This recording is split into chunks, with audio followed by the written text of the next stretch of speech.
The big one, though, is the factioning of all the religions. He said mankind got it all wrong by taking a good idea and building a belief structure on it.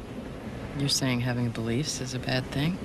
I just think it's better to have ideas. I mean, you can change an idea. Changing a belief is trickier. People die for it. People kill for it. The whole of existence is in jeopardy right now because of the Catholic belief structure regarding this plenary indulgence bullshit. Bartleby and Loki, whether they know it or not, are exploiting that belief. And if they're successful, you, me, all of this ends in a heartbeat, all over a belief. For those of you joining me in the time space I'm currently in, happy Memorial Day.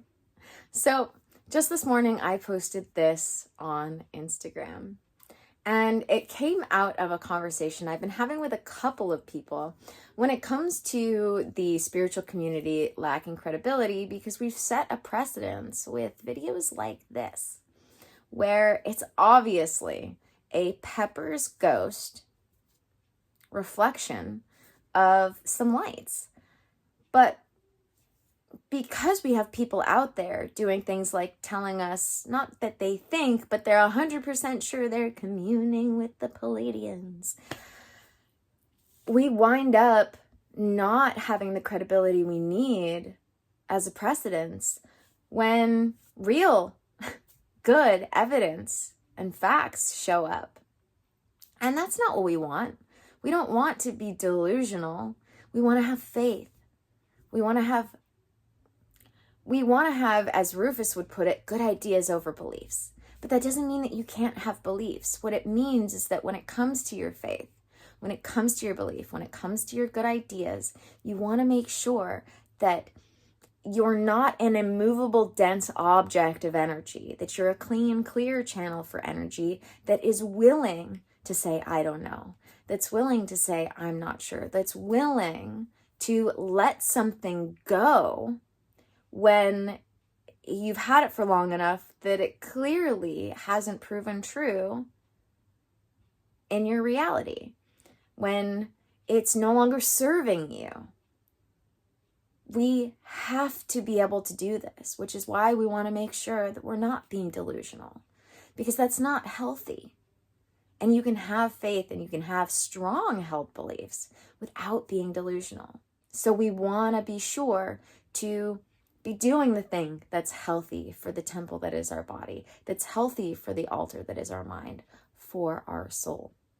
And don't get me wrong, this is why I want to tell my alien story again today, because I do believe in the possibility of extra dimensional, all sorts of things, but I believe in the possibility.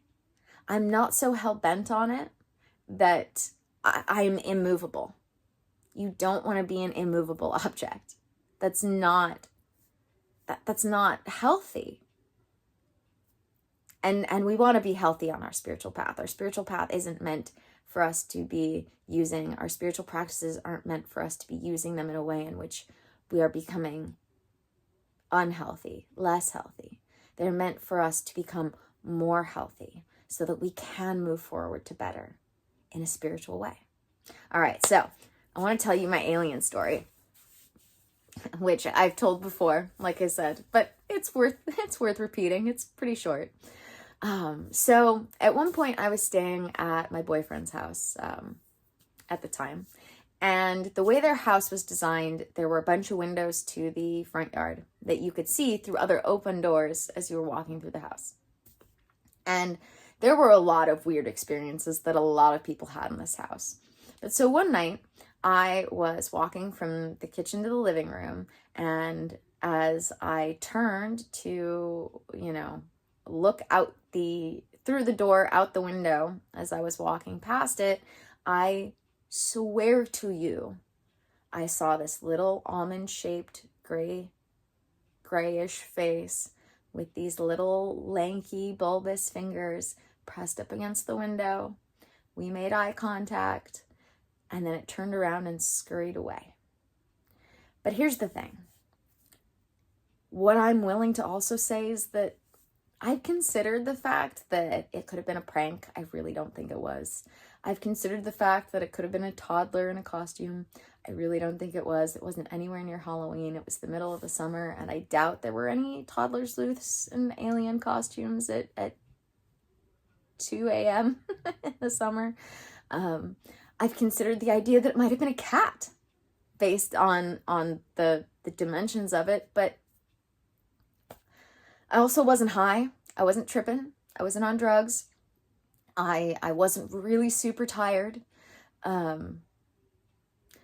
So I'm pretty darn sure that what I saw was an alien that night, but I don't know. I don't know. And that's the important part. I'm not going to sit here and tell you that I am 100% sure, because I can't be. I just can't be. And we need to have more of this and less of the people in the spiritual community telling us that they don't just think, but they know that they're communing with the Palladians.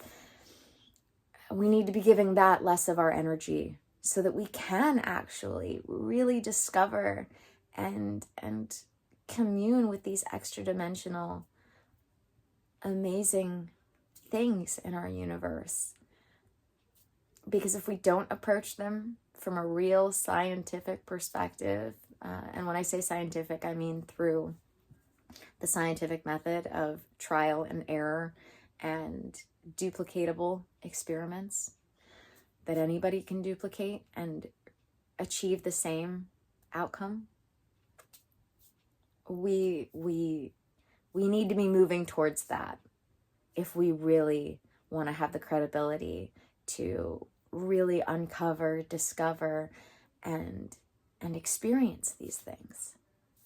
So yeah, that's why it bums me out when people who are telling you that they're 100% sure they're communing with the Palladians are the ones getting more attention than the people really doing the work.